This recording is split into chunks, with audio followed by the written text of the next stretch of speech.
হিন্দু ধর্ম অনেক কিছু নিয়মকানুনে বাঁধা, এর মধ্যে নিরামিষ ভোজন হলো একটি। আমরা দেখেছি কোনো পুজো বা কোনো ধার্মিক কাজেতে ফল বা সবজি ব্যবহার করা হয়, কিন্তু কখনো পেঁয়াজ বা রসুন ব্যবহার করা হয় না। এমনকি উপবাসের সময়ও খাওয়া হয় না। কিন্তু কেন? আসলে এর পিছনে রয়েছে এক পৌরাণিক কাহিনী।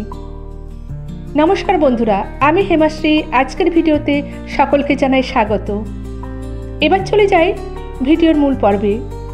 বিষয়টা হলো কেন পেঁয়াজ রসুন ব্যবহার করা হয় না। এই বিষয়ে জানতে হলে ভিডিওটি শেষ পর্যন্ত দেখবেন। পৌরাণিক মতে সমুদ্র মন্থনের সময় যখন অমৃতের প্রাপ্তি হয়, তখন দেব এবং দানবের মধ্যে লড়াই বেঁধে যায়। এই সময় ভগবান বিষ্ণু মোহিনী রূপ ধারণ করে তাদের মধ্যে সেই অমৃত ভাগ করে দিতে গিয়েছিলেন।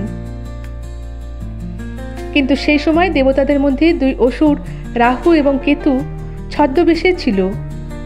ভগবান বিষ্ণু তাদের চিনতে পারেননি, তাই ভগবান বিষ্ণু অজান্তেই তাদেরকে অমৃত দিয়ে বসেন।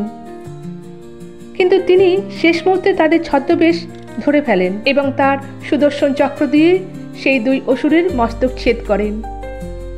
কিন্তু ততক্ষণে সেই অমৃত রাহু এবং কেতুর গলায় প্রবেশ করেছে। সেই কারণে তাদের দেহ বিনষ্ট হলেও মস্তক অমর হয়ে যায়।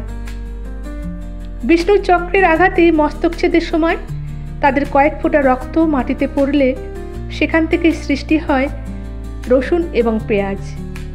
এটাই মনে করা হয়। এই দুই সবজিকে রাজসিক এবং তামসিক শ্রেণীতে রাখা হয়, যার অর্থ হল অজ্ঞানতা বৃদ্ধি এবং খারাপ দিকের সূচনা। রসুন পেঁয়াজ খেলে শারীরিক একটা প্রতিক্রিয়া হয়। এতে মন অশান্ত হয়ে যায়, কাম বাসনা প্রতিহিংসার সৃষ্টি হয়। মনে করা হয় এতে অসুর নিবাস করে। অপরদিকে আবার অমৃত থেকে উৎপন্ন হওয়ার কারণে এগুলোতে রোগ প্রতিরোধক ক্ষমতা রয়েছে।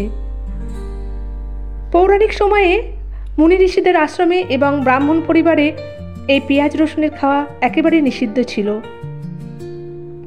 যারা এইসব ত্যাগ করে চলেন তাদের শারীরিক এবং মানসিক সুস্থতা অন্যের চেয়ে বেশি লক্ষ্য করা যায়।